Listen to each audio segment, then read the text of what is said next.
much for joining us for another Africa Oil and Power and Africa Energy Chamber webinar. We're just going to wait a couple moments and let people log on.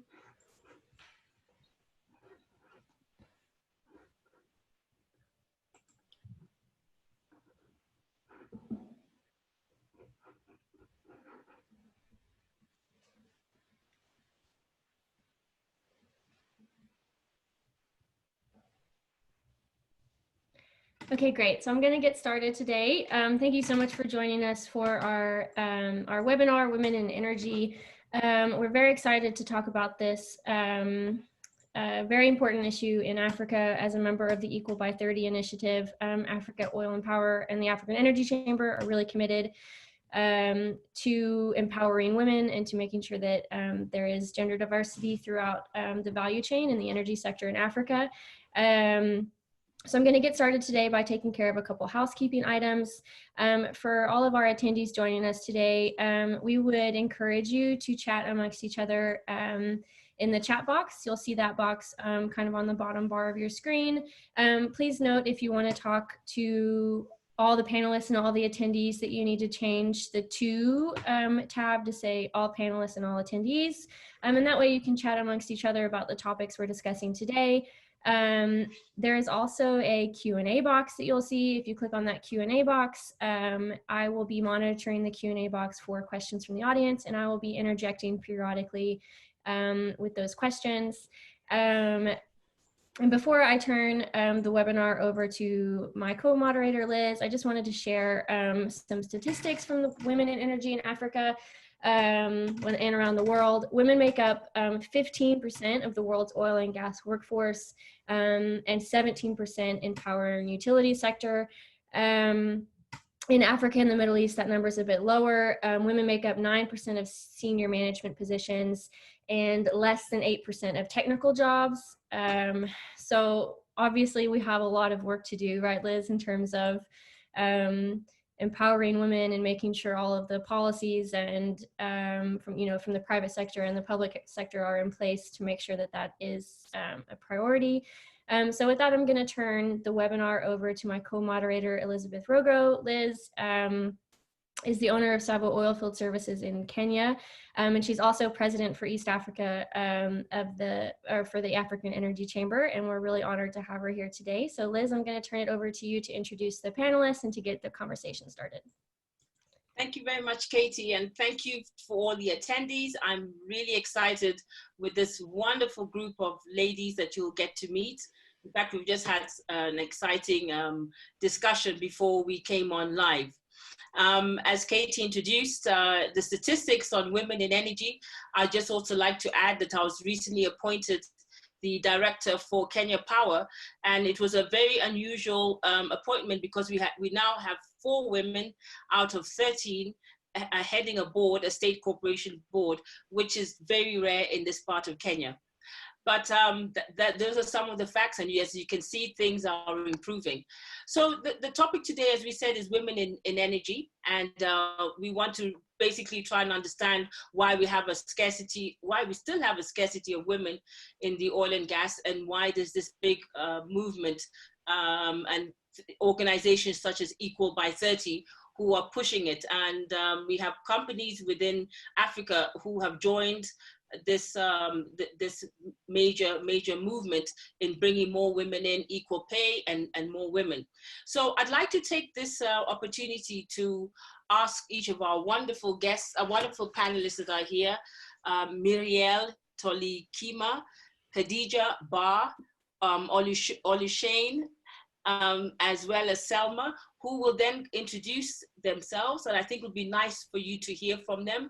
And then we'll go in and ask them some pertinent questions.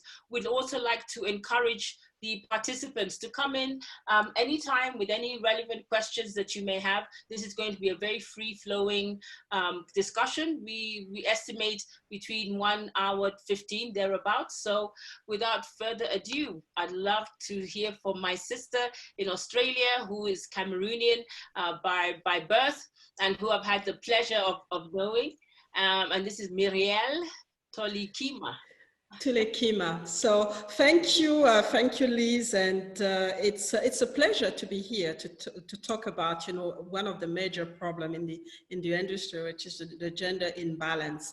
So my name is Mirelle Toulekima. I'm based in Perth, Australia. I'm the managing director of MT Energy Resources, a company that I co-founded, but now I'm leading the company. I've been in the oil and gas industry for 20 years now. I started in Gabon, where I'm from, and I've worked internationally, started working with Shell for quite some time, and then Woodside here in Australia, Santos in Australia, and I've worked in South Africa for Sasol as well before starting, in the consultancy space. And I'm really looking forward to have the discussion and to really interact with the co-panelists today. Thank you very much. Thank you. And we have another great and inspiring young sister, Khadijah Bar, who has a beautiful backdrop, and we're very jealous of her in Abu Dhabi. Khadijah, please introduce yourself. Well, first of all, I would like to thank everybody who are watching us and participating with us in this webinar. Thank you, Lisa. I'm actually, my name is Khadijah, and as you can see, I'm not that much old. I'm trying to remain that young, but I have an experience in the oil and gas industry since I started from 2007. 8, yes, let's say. So I am the executive chairman of Delmon Oil and Gas that I have actually established from the UAE, and we are actually in other countries like in the Asian Pacific region, in Europe as well, and Africa as well. So my parkour is just my parkour. Let's say it's a bit different because I'm from Senegal. And I did my studies in Montreal, and then I wanted to check check what I wanted to do. So I got an internship. I went to BP Calgary for some times, and then I went back to Montreal, and I decided that I wanted to work in the oil and gas industry, which is the reason why today I'm here in Abu Dhabi, and I've been actually working in Technip Abu Dhabi and Schlumberger Middle East until in 2015, when I just established Dermont Group and in the core business, which is Dermont Oil and Gas. Thank you. Thank you very much, Khadijah. Next, we have Oluseun, and she will help me with her name, Solanke, and she's from Nigeria. Please go ahead and introduce yourself. Good day, everyone. My name is Oluseun Solanke from Nigeria, as Liz said. Thank you for the opportunity. Really excited to be able to speak about a topic that I have a lot of passion about. I have about 20 years in the industry. Similar to Mirelle, I started off with Shell 20 years ago in the UK, working the North Sea. And then I moved over to a French company. It was called Gaz de France, then it's now called Engie. I was there for about 7 years in the UK, and then I was in Paris for 2 years. And then there was an urge to return to the motherland, and I returned to Nigeria in 2013, and I have been in Oando since then, happily so. I am a technical professional. I am a reservoir engineer. It's what I've always done. And I think it brings some, and I have moved into leadership in that field as a technical professional. And it's very interesting because as the statistics Caty shared earlier, not many of us survive as technical professionals into senior leadership. So it's very interesting to share my own perspective on the issues at hand today. Thank you. Thank you, thank you. And last but not least, Selma Usiku. And I just told Selma that her last name means night in Swahili. Selma from Namibia, please go ahead.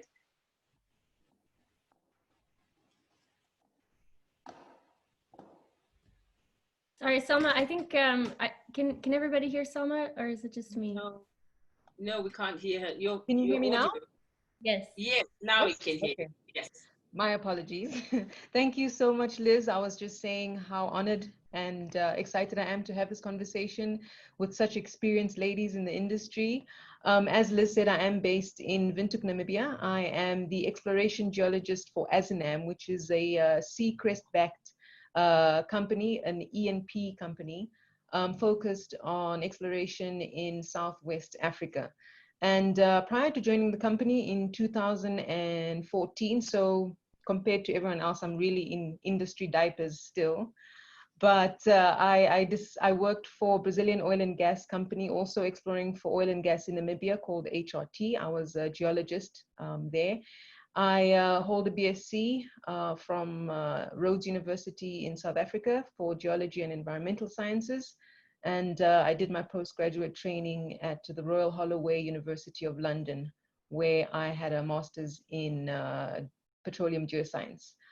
So in the few years I've been in the industry, I have served as secretary of the Namibian Petroleum Operators Association, that is NAMPOA. And that's a forum that represents all oil and gas exploration companies in the country. And that enables effective communication on several issues between the government of Namibia and the companies.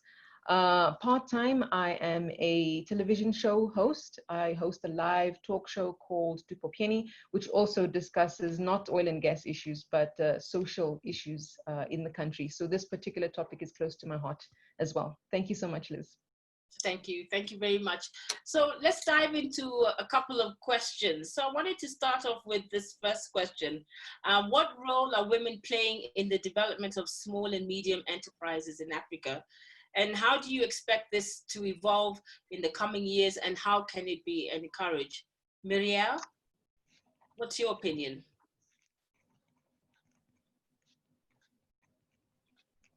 Have we lost Mirelle? Mirelle, you're on No, mute. I was muted. Thanks, Liz, for this question. I mean, women have actually a key role in the, in the small and medium enterprises. And, but the key problem is that they actually are in markets where there's not a key influence. And I think that's why we are here.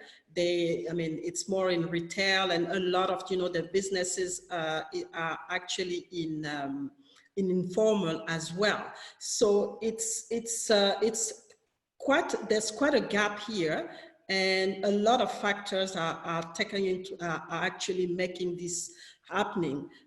First of all, I mean, the access to capital is not easy for a lot of women, especially in Africa. So that's one thing. There's also, all the weight that they have, especially when they have families, and even if they don't have children from themselves, the extended family that they have to carry with them is also one thing.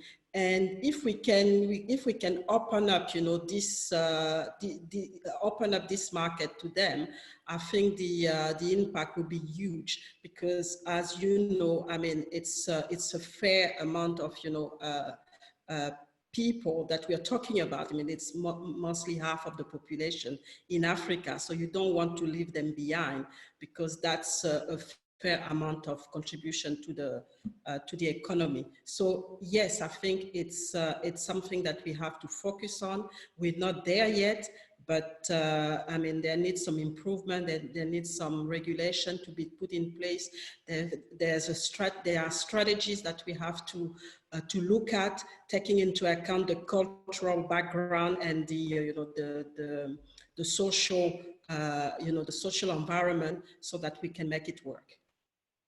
So if I look at it more from the energy or the oil and gas sector, do you still see the same issues that women are facing in these SMEs? And I think it's even worse when you talk about the oil and gas sector, because I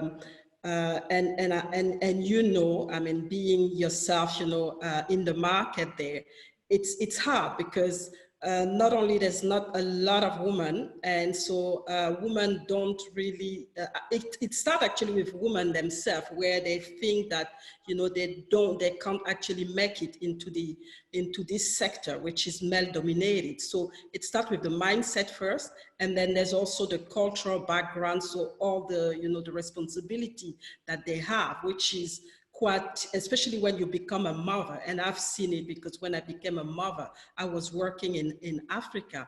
It's very difficult to actually have, continue to focus on your career and on your children. And I still remember the day that I announced to my boss that I was pregnant. It was like a bombshell for him. It's like, why?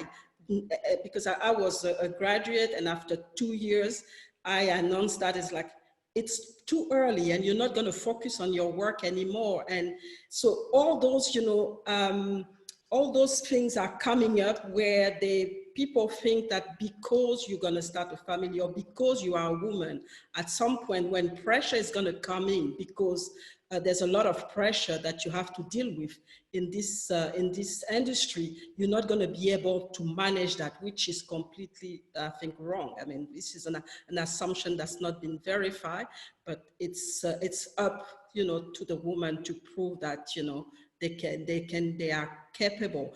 And there's also the education that the education system doesn't actually open those options as well to women. And so they tend to go to traditional path that they think that women should go to, and that's not helping. And then you come into when you really have the information and you want to start a business in this industry, it becomes really difficult because it's about who you know. And as you know, I mean, because it's obviously very male dominated, you tend to be a minority and not have access to the opportunity that can actually help you to start your business, but most importantly, to push and grow your business. So I think it's still very, very difficult for women to make it really in the African context, as far as SME and when we talk about SME in the oil and gas industry. Thank you. I know there's some other very important points that you brought up that we're going to discuss about motherhood and things like that. And this is the same question I'd like to pose to Khadijah, because Khadijah, I think she's the baby amongst all of us in this group. So to see somebody as young as her actually go in and start a company, not just in Senegal, but is sitting in Abu Dhabi at her age, this is very inspiring. Khadijah, tell us a little bit about what made you take that direction. Thank you very much, Liz, for this question. What made me had taken this decision to be in the actually, first of all, I wanted to be in the commodities market. So in the commodities, we're talking also about anything related to precious metals, precious stones, mining, and also oil and gas. So what really just made the click is the fact that when I had actually my first internship, as I said, in BP Calgary, I was very interested. So I went back to my family in Senegal, and I told them that I would like to go to oil producing countries actually, and further my studies there, and at the same time working and trying to get as much as possible some more experience in this industry. Of course, it took me few times, almost a year, to convince my parents, who was like, there is no way that you're going to leave Montreal to go and go to another country and do all this, because in Senegal we don't have oil and gas, as you were saying. But as I can say, that is the thing is that I had a very big influence coming from my brother, because my brother has always been interested in the downstream. He was actually putting me into this industry by asking me some questions, and I was following up, and I was following up with him what project he wanted to do. He just wanted to do having the downstream, having actually some refineries, bringing some crude oil or refined product in Senegal and trying to expand it, and also all those things in the downstream. So I got this influence from my brother, and I was also reading all his newsletters, and here we go. And then actually, after negotiating with my parents and then I accepted, I came to UAE. But I had to come through schools and Paris University, Abu Dhabi. So that's how it all started. So at the same time, since I was late for 1 year, I had the opportunity actually to get in what is the name? Technip Abu Dhabi, Abu Dhabi at this time. So I had the chance to enter, but I started with finance department. So it's very huge, this oil and gas industry, because you have the upstream, you have the midstream, you have the downstream. So first of all, what was interesting for me, it was to see all the functional department supporting the department that we will call such as HR, such as finance, and you will have the heart of the company, which will be about the people who will be actually on the rigs, working in drilling, in measurement, and all those things on the rigs. So I had the opportunity to have good mentors.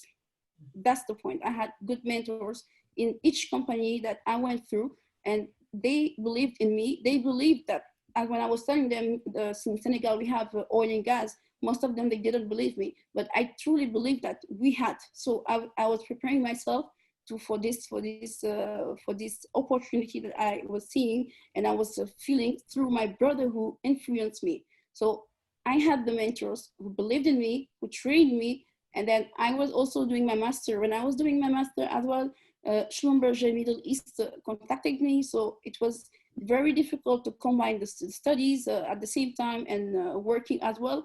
Because when I was doing a master, I was going to Schlumberger from 8 in the morning until they gave me until 4, because I had 6 months to finish my masters, you know, and the 6 until 10 I was in my masters and doing this all the housework. So it was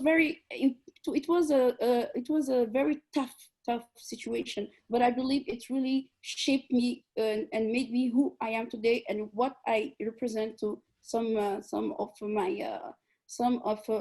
woman of my age, or some older or younger woman. Anyway, woman in general. So that's how it all happened, and I can say that I will say thanks why I'm here, because actually, as I said, the mentor, but the education. Yes. The education, which is very essential. It's very essential. And then when you have this education, you need to practice it. So if you have the education and you don't have any practice, you will not be able to know exactly what is on the ground really, because theory and practice is different. So that's how actually things started to add it up with me.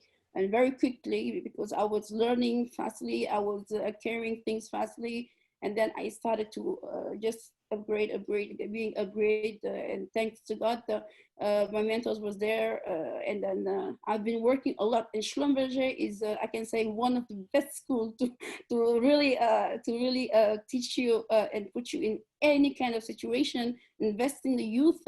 When you are in the department, and then you will move from day to day. There is no, in this industry, what I love, it's not the daily routine. It's not a daily routine when you are young. So we'll talk a little bit more about that, Khadijah, and we'll talk about whether Schlumberger is the best, because you know some of us are not Schlumberger. You know, we came from Baker Hughes or Weatherford, so that's another debate. But you hit on a point, which is what I'd like us to move on, is education. And Oluseun, something really clicked with me when you said, with this wonderful education that you got, not only scholastically, but in terms of your work environment, you decided to come home. And that really reverberated with me, because that's basically the same path that I took. But just let us look a little bit about education and how it can be better prioritized with women, and what policies should be put in place to make this a reality.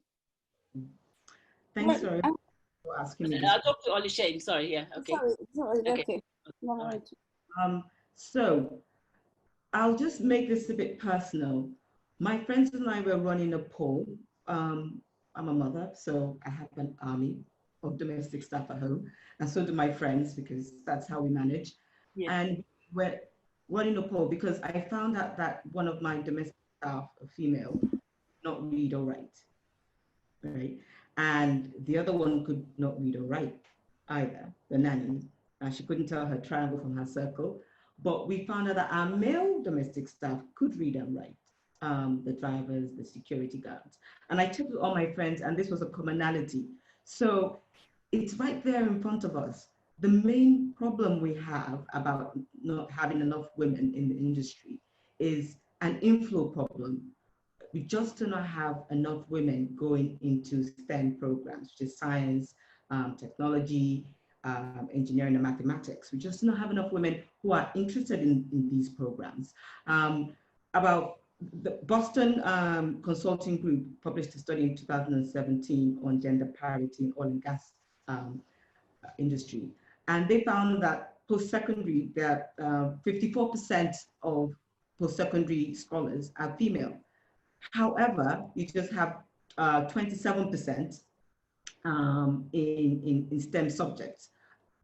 So why is this? So we see that, okay, so women, about half will be educated, but they represent a smaller percentage of people who go into STEM. So first of all, like I was trying to tell you from my personal experience with my home, women are not getting the opportunity to get as educated as men for cultural reasons in Africa, which I'm sure we'll touch upon as we discuss today. And additionally, they're not attracted to STEM. And the reasons put forward by the study is that perhaps traditionally women have not, the imagery, the ideas about the industry have been quite macho-centric. If you Google the oil and gas or energy industry today, you'll see images of men, rigs looking dirty, perhaps in environments where people, culturally, women are not, encouraged to enter.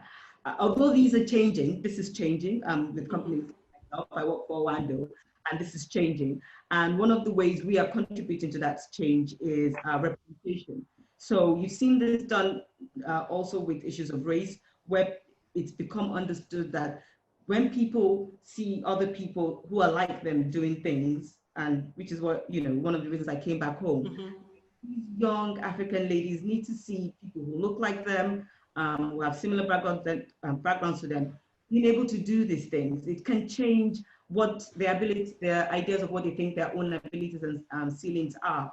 An example of an initiative that my company does through its foundation, Oando Foundation, is to offer mentorship to schools. So Oando Foundation is very focused on the girl child.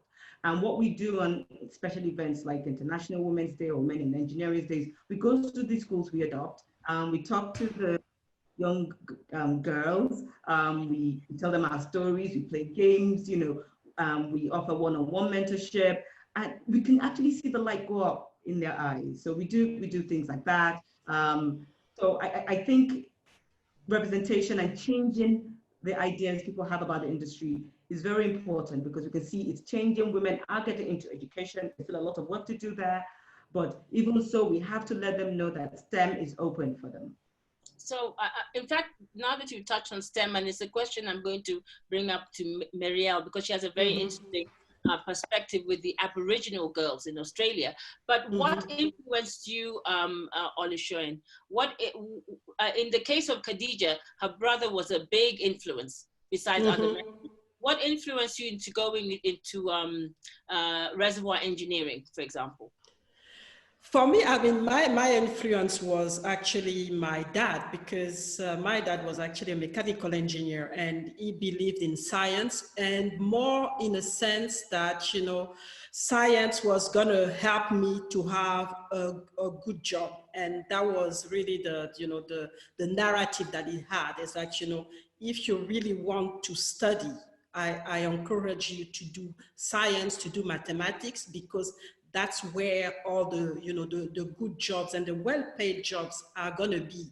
And he was seeing it more on economic empowerment, from an economic empowerment point of view. And he was right. And that's really what I'm doing as well with, all the mentee and young girls that, you know, I mentor, I actually, through my career, branch out to STEM, and I started an NGO in Uganda with a young Ugandan woman who is a pilot, so that we could start to talk to girls at school, primary school, and also secondary school, to get them, you know, to make sure they are familiar with STEM, they are familiar with, you know, engineering, oil and gas, whatever, those non-traditional industry where men are the majority, so that they understand that they can do it, and there's no, you know, barrier for them to go into it and excel into it. And we also bring, and that's what my colleague was saying, is that they also bring, you know, role models, because it's important that they see people that look like them, so that they can be inspired, motivated, because if they can see it, they can do it. And they know that if they can see it, they can do it. So we have to go out, and that's why I go out. I share my story from the humble beginning to where I am right now, so that they understand that it's not impossible. Somebody has done it, they can do it, and whatever, you know, whatever obstacle, whatever challenges that they have to go through, they need to understand that it all comes down to their determination and education, because you know, the facility are there in some countries where they can, you know, study and get into those get, you know, involved and start to have a career there. But I think what I've seen so far, because I started back, you know, in '96 in the industry, I think back then. Mirelle, just before you go there, before you extend, let me bring Selma first of all into the conversation. Okay, yeah. We'll delve in a little bit deeper, because as we said, we're still on education and who influences one to get into these STEM. So Selma, who comes from Namibia, that's not known as an oil and gas country yet. Selma, what was your influencing factor there as a petroleum geoscientist? You're mute. I think we'll leave you on. Okay. Apart from the obvious fact that Namibia is a resource-rich country, so the choice to do natural sciences was really a process of elimination. It was a personal passion for myself, but also I knew in some way that I would contribute to the economic development of my country. But I think more importantly, and interestingly, there's a socio-political motivation behind it, because our founding father, the first president of the free Namibia, Dr. Sam Nujoma, was extremely passionate about the resources in his country. And as you may know, Namibia's political history was extremely difficult. I mean, the apartheid regime, or the pre-independence of Namibia, you know, that regime not only focused on racial discrimination and segregation, it certainly impacted the types of employment that were accessible to the majority of Namibians who were Black. And you know, I'm still in my 30s, but even I was born at a time where the apartheid government saw the education system as a major vehicle for the propagation of its beliefs. The belief that manual and menial jobs were deemed only suitable for a certain race. And that only really created the first barrier for the majority of Namibians to participate in the you know, economy's priority sectors. So the legacy of the apartheid policies persisted for a very long time. And because of that, even the generation before us, women made up the majority of the workforce in health and social work and education, and really energy and science, they were non-existent. But our founding father realized that, you know, we had won the political fight, but, you know, economic emancipation needed to start with its people taking ownership of its natural resources. And the best way is to encourage training and education and understanding of how to manage the natural resources. And he made so many profound statements and speeches at the beginning of his tenure to encourage especially the young people, because they knew they wouldn't be here for much longer, but the future was young and the future was female. And it was quite encouraging. He always wanted to see young Namibians, and especially women, running science programs and really motivating us to go into science and technology, and STEM for that matter. He himself, I think at the age of 70 something, got a master's degree in geology, and I think that paved the way. The understanding that you have a role model, a fellow Namibian who didn't have the opportunities to even study these courses, is now at the forefront, and it's someone somebody you can relate to. The doors opened immediately. And I was just one of many young people who took that message and ran with it. And yeah, geology became, first choice. And although there was no oil and gas industry, those who understand the geology of the conjugate margins of South America and West Africa, it's really that knowledge that inspired, I guess, many oil and gas exploration companies to try and explore for oil and gas in Namibia. And it's just the opportunity given to me by the Brazilian oil and gas company, who said, we're looking for young people, Namibians only. They weren't coming in with, expatriates. They wanted to look for Namibians who didn't necessarily have any specific training, which is obvious because there was no oil and gas industry. They, took a risk. They trained us. They made sure that they shared their knowledge, and they gave us that opportunity, which we grabbed with both hands. It hasn't been an easy journey, but I think taking initiative and grasping opportunities given to us that the generation before us was not lucky enough to have, really made the biggest difference. And it's up to us to make the next generation take the baton one step further. I think this is a really good segue to bring in my colleague, Caty, to give us some. I think it would be nice for us to hear what the participants are asking. Go ahead, Caty. So I'm going to go first. We asked a poll when we were talking to Mirelle about SMEs, and the question was, do women have equal access to funding as their male counterparts for SME development in the energy sector in Africa? And 85% of respondents said no. So I'm not going to get necessarily into the issue of funding, because I think we've kind of addressed that, and we have a lot of topics we want to get into. But what I want to talk about, or what I'm going to ask about, a question from the audience, is this idea of equal access to mentors, equal access to funding, equal access to education. We've been talking about this a little bit. And so one question specifically is, what advice do you have for women who do not have access to influential mentors?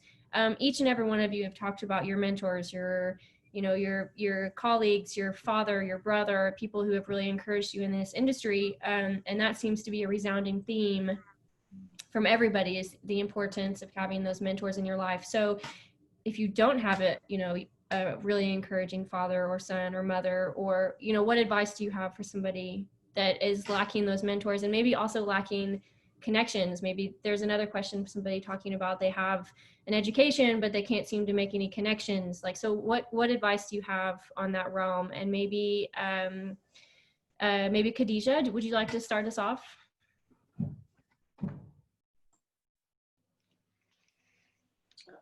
Khadijah, you're mute. Khadijah's muted. Hello, okay. yes, can you hear me now? Yes, go ahead. All right. So thank you for this question, Caty. What I would like to say is that you have in this industry, which is mainly dominated, you have to be very bold, first of all. You have to be bold. You have also to be mentally strong and know actually what you want, where you are going, and being focused on where exactly is the point that you want to reach in this industry. This industry is not only mainly dominated, but it's very intimidating as well. So if as a woman, you want to be there and want to do like a man, it's not going to work. You have to be like a woman and be mentally strong. This is very important as a woman to survive there. Having also the mentor having mentors who have spent 40 years, some 30 years, some others 30 years. So how many hundred of years that you have around you? So it's something that also is important. But I understand when you say that it's not easy to get into those kind of industry because it's very close. But then it's close, yes, I do agree with everyone saying that. But then, as I said again, boldness and personality showing that you really want to do and get into this industry. I remember when they wanted to give me internship, they bring me all the internship and other industry. I said, no, I want to be in the oil and gas industry. And I stayed and I waited to be until they found it for me in the oil and gas industry. So you need to know what you want. You need also to focus on that. It's not closed. It's not closed in the way that you can get into, but as I said, the personality is very important. Yeah, Katy, if I may, I mean, that's a really good point you've made. I mean, Oluseun, you as a reservoir engineer, what have you faced? I think Mirelle and myself can really relate with what you've gone through. Well, you know, it was interesting when starting off going on a field, you know, if you go out to the field, you have to go offshore. Of course, when you're the company man for the first time, I can see Selma nodding. That's always a bit intimidating. I had imposter syndrome the first time I had to have my meeting. You know, it can be quite intimidating. You can also make the mistake of second guessing yourself. You know, you've gone to school, you have the certificate, but you know what's right, and you get into, you know, intellectually technical debates with colleagues, and some of them, unfortunately, will try to intimidate you because of your gender.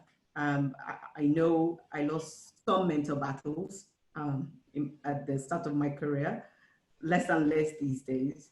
So yes, there are challenges, but I want to answer the question, the original question, if you could give me a minute, about, you know, what happens if you don't have access. I believe we can all make access these days. The world has changed a lot, the world is more connected. You have to be creative, you have to innovate. You know, there's LinkedIn, there's social media, attending events like this, online events. You know, if anyone wanted me to mentor them, you know, I'd be happy to, and I'm sure similarly some members of the panel. So you really have to, there's a push and pull.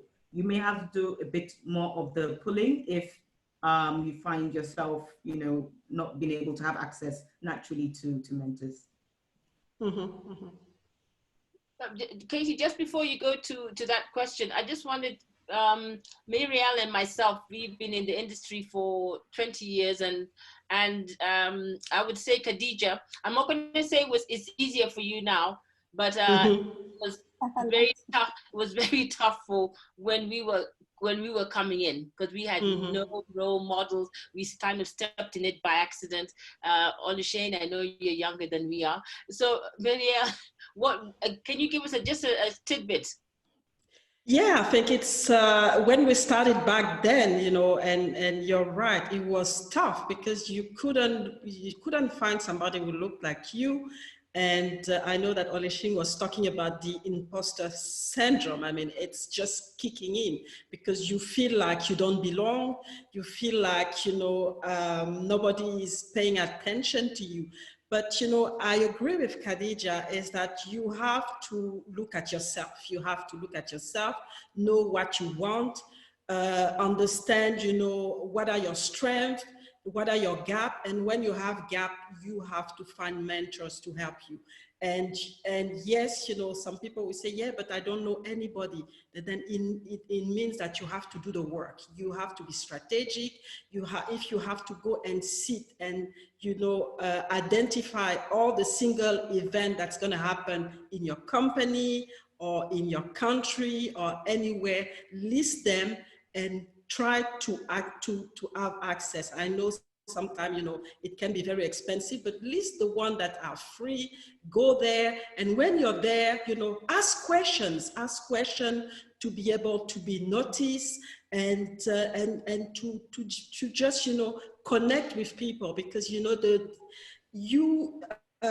coming into the industry, your education and your technical knowledge is going to bring you to a certain level. To go to a higher level, you will need those connections, you will need those sponsors, you will need those mentors, and it's up to you to do the work. Just like, you know, in uni, you do research, so it's the same with the network. You have to look at the industry, who is influential, who is not, and find a way to access them, either by, you know, working on a project where you know that you're going to be visible, or directly, you know, being involved in those events, asking questions, or going boldly and asking some people, you know, if they can help you, if they can support you. The only thing that they can say is no, and then no is no, you're still at the same level, so you continue. But don't be scared. Don't be scared, really. Don't, you know, get stuck into this imposter syndrome, or playing the victim, because if you play the victim, it's not going to help you at all in this industry where, like Khadijah was saying, you have to be bold, you have to know who you are, and you want to know what you want. I'll say that you're all very beautiful women, and let's cut to the chase. This industry, you can come across quite a number of creeps, and I think it's, especially when you work in operations in the field, I think so. But I'd like to hear from Selma. I mean, I think Khadijah made a good point. You must be a woman in this. Right. Most people think you must be a man, okay? But you must be a woman. Selma, what's your opinion on that? And how have you navigated this, where you're seen as maybe just this beautiful woman and she doesn't have much between her ears? Yeah, absolutely. That is a very real bias. And, you know, first of all, physically, I'm a small person. When people look at me, they just think I need help with everything. I don't come across necessarily as a confident and physically able person. So when I walk onto that rig for the first time in 2012, as the only female on the rig of over 40 men, obviously the imposter syndrome came in. I had had all this training, but it was my first time actually physically on the ground. I had been given words of encouragement. I have been told to just stand on my own and, you know, learn as much as I can. That's exactly what I'm there for. So initially, I couldn't even fit in the PPE. Nothing is built and designed for a woman. I had to sleep in an awkward bunker because, you know, they're usually set in pairs and I can't share a room with a male person. So I was sort of, you know, in a corner somewhere. There were so many things that made me feel uncomfortable. But one thing that I did learn was, first of all, the mentorship that you get doesn't necessarily have to be within the industry. Namibia doesn't have an oil and gas industry. For me to find, I mean, there are many great women in leadership roles who do work there now, but at that time, there were actually very few. But I think if you look for somebody who you have identified, who has overcome odds in their own industry, who has really maintained and committed integrity in their work, who has overcome all sorts of challenges in unconventional circumstances, who is focused on their personal development, that's something you can learn from, not necessarily in the oil and gas sector. And it's those principles that you can take with you. And secondly, I think, as Khadijah said, be a woman, be strong-minded, and simply do the work. If you are committed to your work and your standard is on par, the mentors will find you, the respect will find you. You won't necessarily have to man up to get to that level. I think if we just believe in ourselves and believe that we are capable of achieving the same level of work, and sometimes even better, the imposter syndrome will eventually fade away. But it's real, it's there. And even today, after being, 8 years in the industry, when I'm in a meeting and, there are men on the table, I have to remember to raise my voice instead of just nod, instead of just agree. I need to let my voice be heard, be noticed, as Mirelle said. And I think those are just principles you practice until you become a leader eventually. And don't serve coffee and cookies, please do exactly. not. Don't accept to take minutes because it's not your job. But I don't know if I trust men to do it as well as we do. So Oh, let's not like being sexist in reverse though. yeah, that was a joke. It was a joke. My fiance is a much better chef than I am. Mine So I too. kind of wanted to follow up on this issue, actually, Liz, if I can interject, because I kind of Go ahead.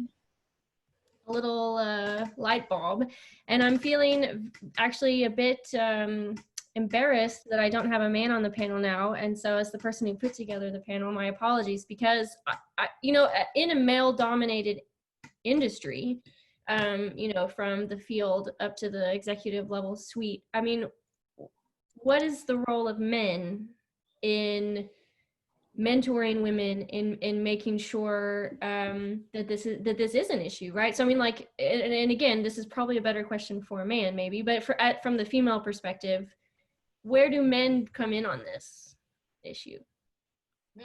That's a very good question. It's a very valid one. Maybe we can start with Oluseun. Khadijah, you follow?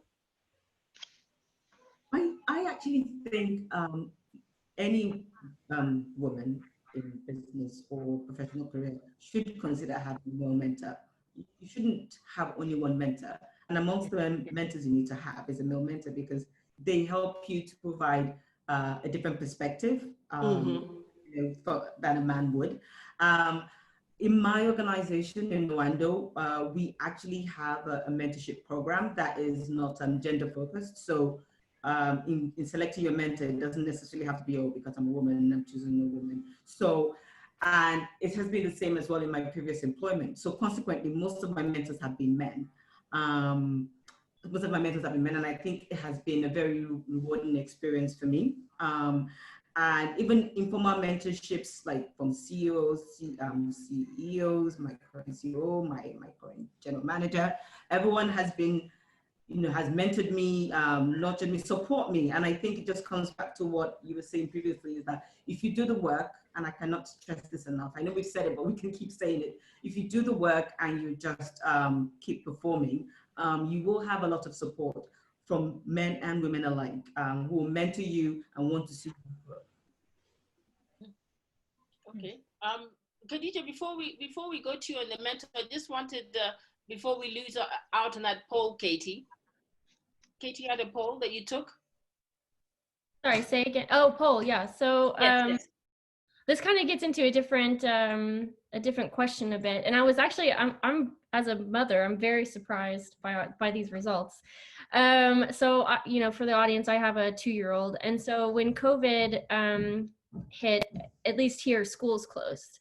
So I was working from home with my 2-year-old, and I don't know if anybody's ever has a lot of experience with 2-year-olds, but it was a very chaotic, very stressful time in my life trying to work and also, you know, manage her here. So we asked, if you are a working parent, how has COVID-19 impacted your career prospects in terms of your ability to focus on work and childcare availability, etc. And before I share our personal results, which makes me think that Africa is doing better than the world on the whole, I was looking a study, so McKinsey just came out with a survey on this that showed 1 in 4 women are considering either downshifting at work, so going part-time or something like this, or leaving the workforce altogether during COVID because of this issue. So from 1 in 4, we're like 25% of women have been pretty impacted. So our poll, I guess it's about the same. So 25% said they were negatively impacted, 29% said positively, and 46% said no impact. So this is kind of a broader question that for me really became relevant during COVID. But what, you know, for mothers, you know, I think traditionally women do most of the housework. They take on most of the childcare responsibilities. During COVID, we've seen that even working moms were typically the ones that managed most of the remote learning or most of the, you know, most of the day-to-day responsibilities. They missed more meetings, right? So, I mean, what is, you know, how can these issues, and you hate to call motherhood an issue, right? That's part of the problem if you're looking at it like it's an issue. But I mean, how can this be mitigated, right? What are the answers to some of these questions in terms of not letting motherhood be an issue to career success and making sure that that is addressed? we have any takers for this one? It's kind of I can take it because I went through it. Even if my children are not grown up, but when my children were still young, I actually had to work part time. So I chose to work part time because I wanted to stay in the industry, but I also wanted to, to give attention to my young children. And so that's the scheme that I chose, being part-time.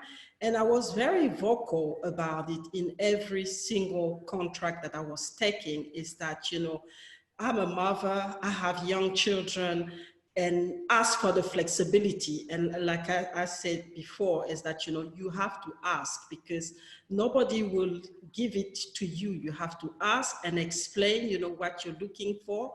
And they can say yes, and then you accept the condition, or they can say no.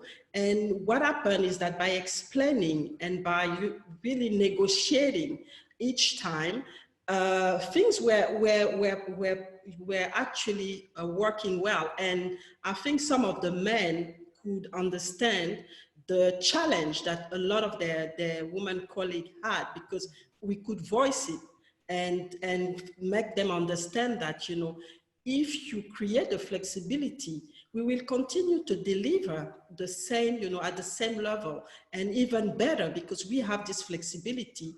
But, because we're going to be happy in our family environment, it's also going to benefit you. So what I had, especially when we came to Australia, where you don't have any, support, it's very expensive to have a nanny or anything.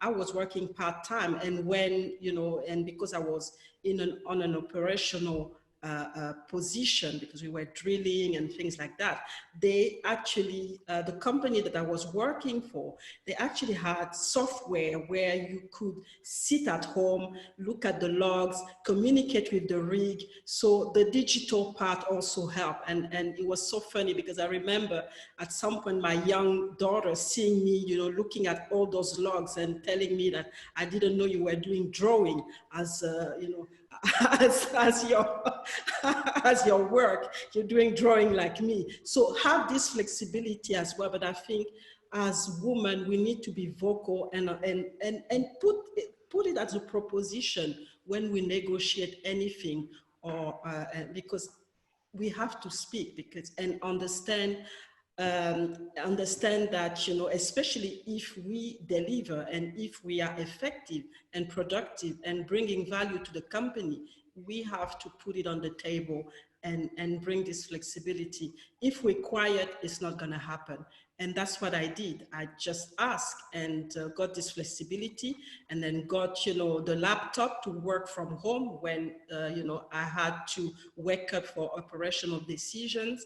And it did happen. So I think it's important to know what you want and know what you bring, because that's how you're going to be able to push for this flexibility, to be able to continue to deliver and be happy, and not be torn as a mother between choosing, either your work or your children, and be miserable.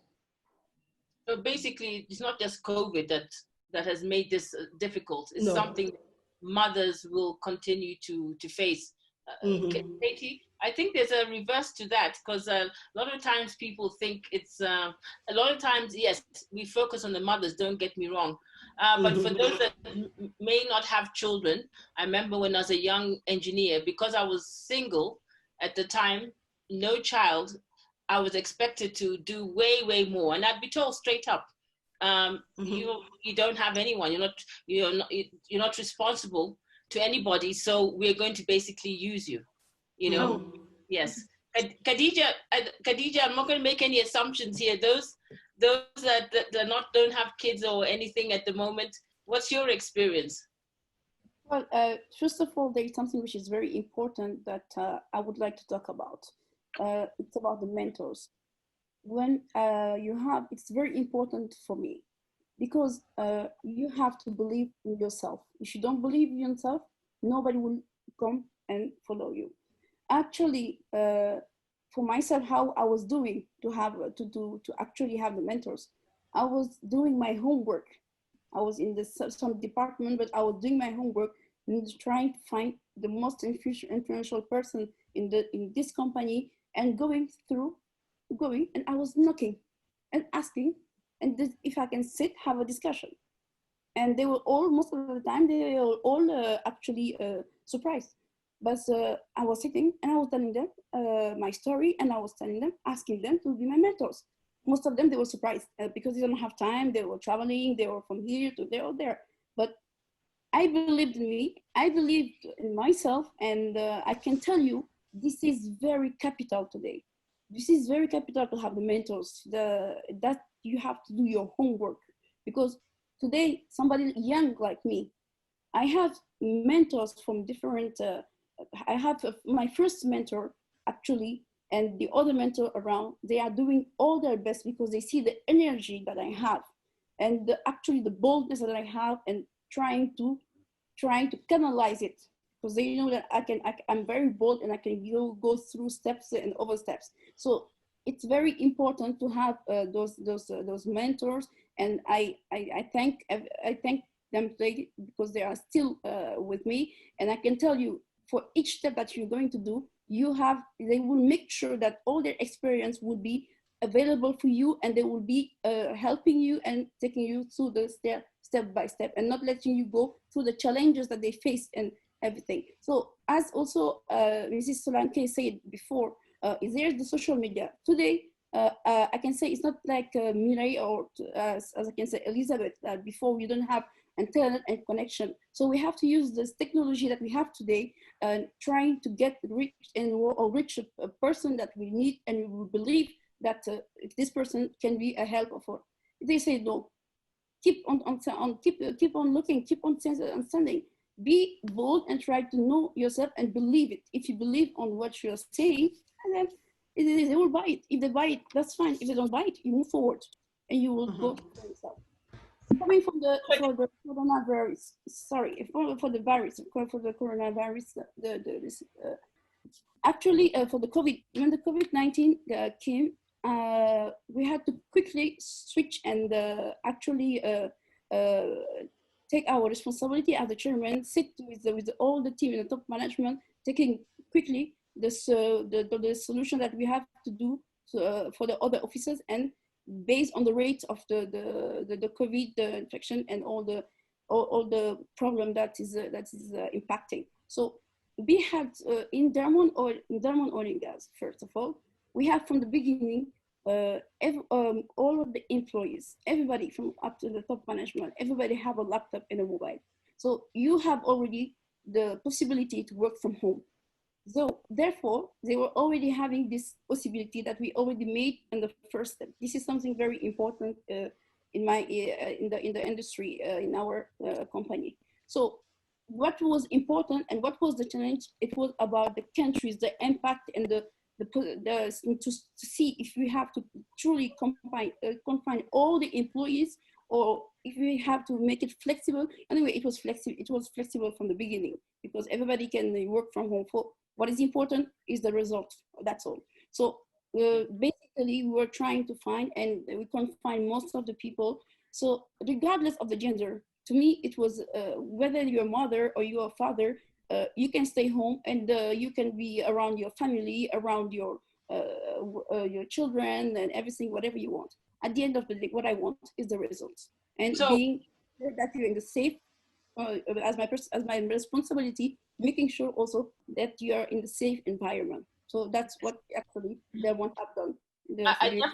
I definitely agree. So I just want to comment and say that mentorship is a two-way street. So the people that are with you, Khadijah, believe you me, they're gaining a lot from you as well. It's a two-way street. But I think we had Oluseun who wanted to also, she's a mother, and maybe would like to comment how COVID has impacted her.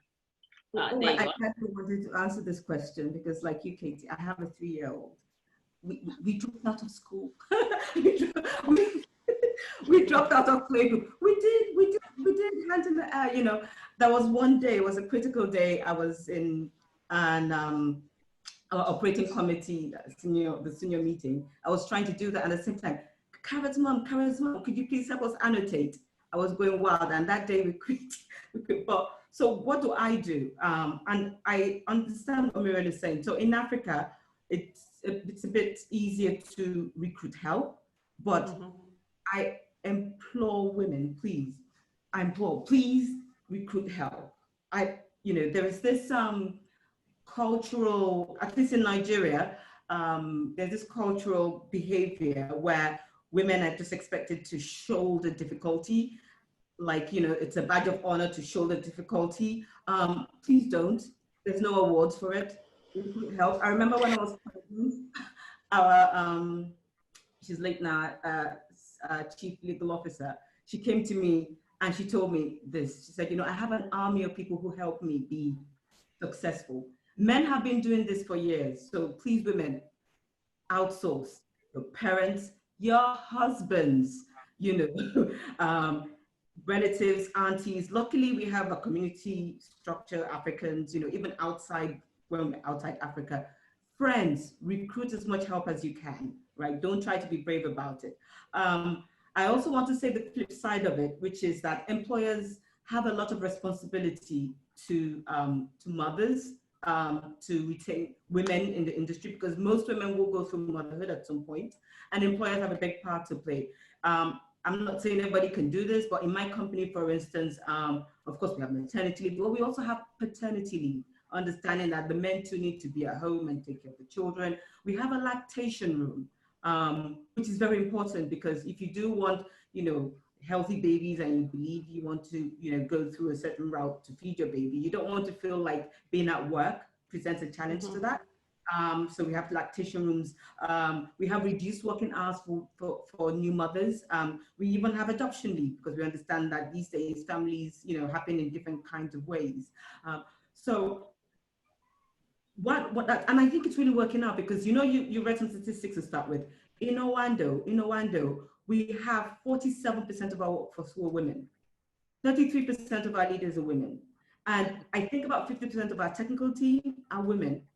And there's a good reason for that. The company is able to retain women, and I think it benefits from this diversity, and probably sees in the diversity by the policies it has intentionally chosen to execute. So I've seen it work firsthand, and as well, I also cheat on a personal level. So that's what I wanted to say about it. So I just want to there's a question here from Elizabeth Ophelia. And please, our participants, I want you to know we are reading your questions. That please keep them coming. We may not specifically call your name out, but I want to put this to Selma again.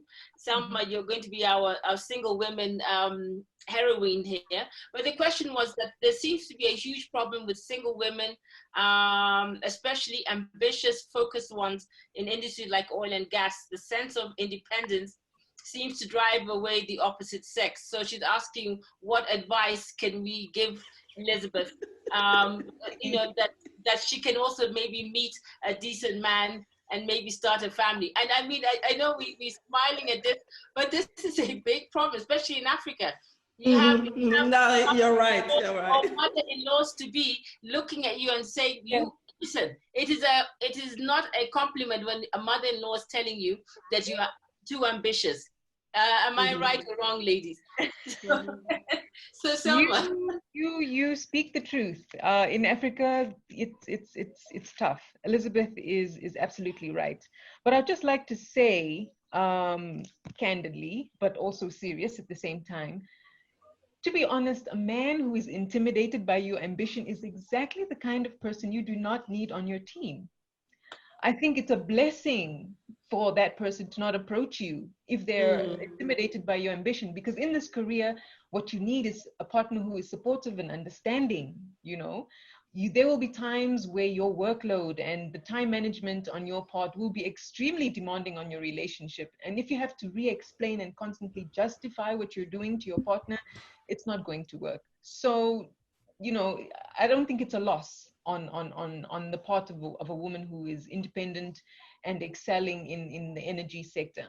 But I agree, it is very difficult. And this is where I think the issue of awareness and education about the gender um, uh, discussion needs to include men, because it seems as though, you know, men sometimes aren't gender responsive, and it's almost as if they are misunderstanding our ambition and our call for equality, and misunderstanding that to be, you know, a cry for dominance. We would like to dominate and take over, and that is absolutely not what we're calling for.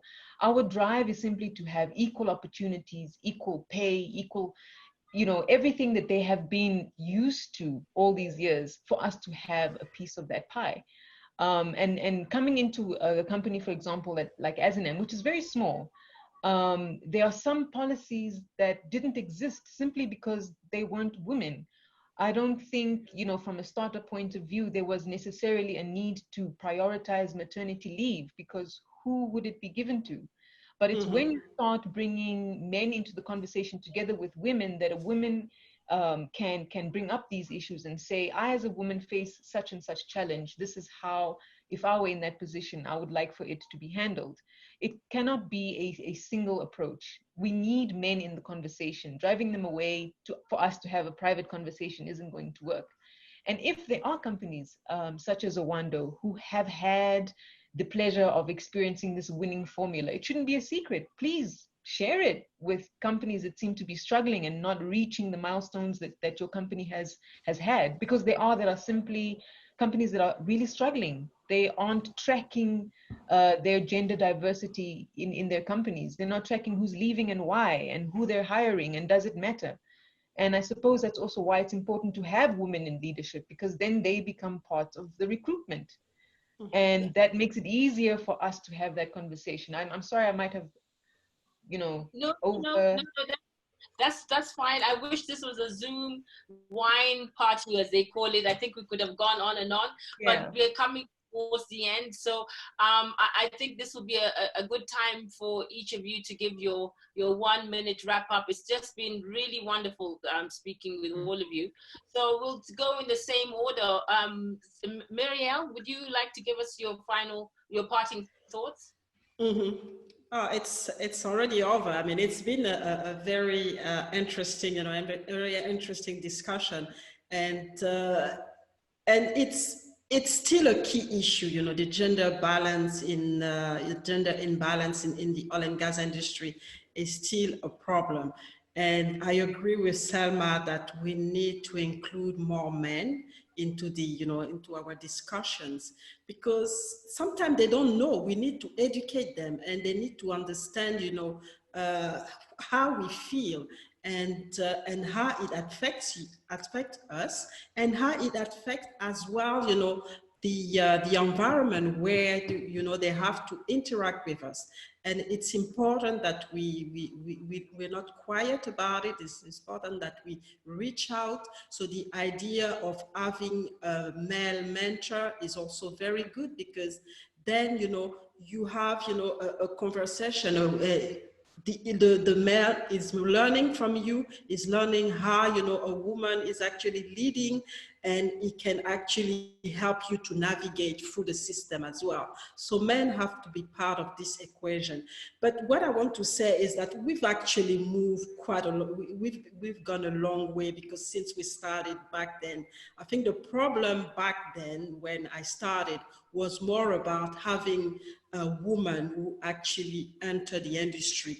The key problem right now is we have women, you know, really coming into the industry, but the retention is the problem. So we have a leaking pipeline, because women are starting to have families, and like, you know, we discussed just right now, that's when they drop out, because it's so difficult, and the, you know, policies are not in place, they don't have support, so they just drop out. So I think we're doing quite well at the entry level, but now we need to focus more on, you know, the middle, the leaking pipeline, and why women are not going up, and why they are leaving. And I think that's, I think the direction that, you know, I give, you know, I push my work, you know, because I know that there's a lot that's been done already at the entry level.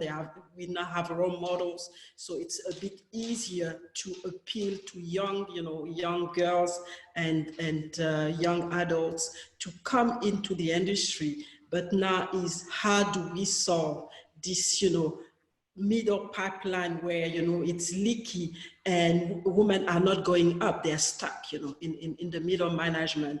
And we need to address that, because that's only when more women are going to go up that, those policies are going to come in, and things are going to be a little bit more balanced.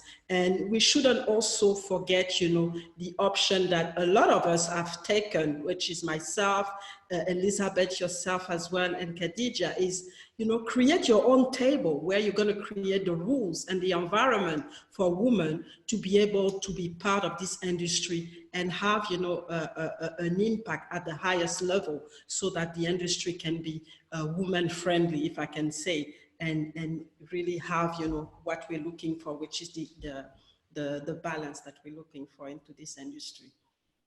Engineer Mirelle, in my country, we call you engineer. Thank you so much. Engineer Solanke, because I know I have really messed your name, Ms. Oluseun. Please give us your parting thoughts. Right. So my thoughts are a plea to Africa. By 2030, there's a Brookings report in 2019 that says over half of the jobs will be STEM jobs. Africa, we're being left behind. And I think a big part of it is because we are ignoring the STEM programs. Energy is going to play a big part in the development of Africa. We really need to fix this gender parity issue, because women are the engine of the economy, right? They make money, they educate their children have a better lifestyle, and then it goes on like a domino effect. So this is not just about, this is a bigger issue. It's about our continent and taking our continent to the next level and where it needs to be. So my plea is for everybody to become an advocate, men and women alike, that developing our continent and getting more women into the energy sector is, they're tied together, and it's something we need to take seriously. Thank you. Thank you. Thank you, Oluseun. Thank you very much. A pleasure, engineer. Selma, may you give us your parting thoughts? Thank you, Elizabeth. I'd like to agree with Mirelle about the fact that the middle pipeline is leaking. And at the same time, I think the majority of us understand the reason why many aren't entering the pipeline in the first place. And we've addressed some of those issues. But what might help to retain some of the women within the pipeline, especially from a personal perspective, would be perhaps to focus on a socio or psychosocial approach to the girl child. We need to make sure that the women who do eventually enter the industry are able to stand their ground and face the challenges, because as a girl child, they felt safe, they felt heard, they felt that their opinions were valued and that they were valid. And I think in that way, we've already won half the race, because the workforce and talent in terms of females who are entering the pipeline, despite all these challenges, will be able to overcome and stand their own ground and be positive role models to those who will be coming afterwards. So I think I agree with the sentiments of both my two colleagues who spoke before me. Let's have policies that retain more women in the industry, and let's focus on STEM, because there still is a certain percentage of girls and women, young women out there who still aren't interested. And they need to be, because the future is female, energy is the future as well. So thank you so much for this opportunity. Thank you, Selma. Thank you very much. It's a real pleasure having you. And last but not, what's the word, Caty? Last but not, I think I need my water. Khadijah, I left you at the end for a reason, because you're going to be the continuation of where some of us have started. Those who are behind us or before us, we've come, and you're going to be the one to continue with the younger ones we're bringing up. Can you please give us your 1 minute parting thoughts, please? Thank you very much, Liz, and I would like to thank all my actually colleagues here. I believe that they have said all, but I will come to say to in Africa we have a civilization, we have mental and culture, which is actually coming from the family. We can say they have the idea that the woman should be the best, the young girls should be the best. They will be educated to be the best mother, the best wife, the best sister or sister, brother-in-law, or whatsoever. You have to be married and stay at home. So this is changing. It's quite changing, and I can see that some women today are taking the leadership in their countries as well. And I believe that's something that is changing actually, because we are trying to inspire the youth actually, and we need the government here to bring the awareness to those family and those people, to tell them that this generation, those young children, this girl or this boy, are going to be tomorrow's leaders of the country. So the government should work and play the awareness through the family, hands to hands, and make them really ticked that if we don't have tomorrow someone being in our place, educated, and having also all the education, and also having the awareness of all of that tomorrow, we will remain the same. In the sense that we will have our resources, unfortunately, but it will not be us in the local content having the opportunity to work in that. We'll have other nationalities, and which is very kind of unfortunate. This is the reason that in Diamond Oil and Gas, in the Diamond Group, we have set the Diamond Academy, because it's very important to start to train from now on these young people and inspire them and give them the opportunity to learn and to know about this industry, which can be new to them, which can be something that is very much interesting for them, as long as they're passionate, as long as they want to be a challenge, as long as they want to have a better life, independently of what they want to do. But really, what I wanted to say is awareness, because today when I see all the time this immigration, the young people going through the seas and the immigration, and then having mothers and daughters on the boat dying like this, it's really hurting me, and it's really alerting now. It's an alert, and it's that's why we are trying to bring them everything that they want in the country. But the governments have to play their roles as well, because tomorrow they will have the responsibilities if we don't have the right and the good leaders. Thank you very much, and thank you for all the participants. Thank you, Khadijah. You have been very eloquent. I have to thank my panelists, Mirelle, Khadijah, Oluseun, and Selma. We must have you back again, Caty, part 2. Are we allowed to do that? Part 2? Actually, so we've had so much interest, and we've had a lot of great ideas coming from the Q&A box and from the chat box.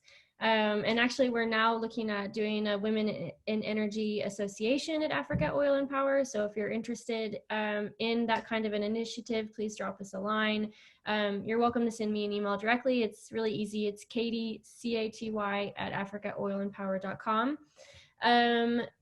Thank you guys, ladies, so much for this incredible webinar. I learned so much myself, and I've really enjoyed it. We have webinars coming up all the time. Feel free to check www.aopwebinars.com to see some of our upcoming webinars. And Liz, with that, I'll let you. Yeah, before you shut down this webinar, I just want to say, ladies, let's keep this dialogue going between us. You know, as we said, networking is very important. Just a couple of few points you picked up: inclusion of men. That's I cannot overemphasize that. Sitting at the table, entrepreneurship.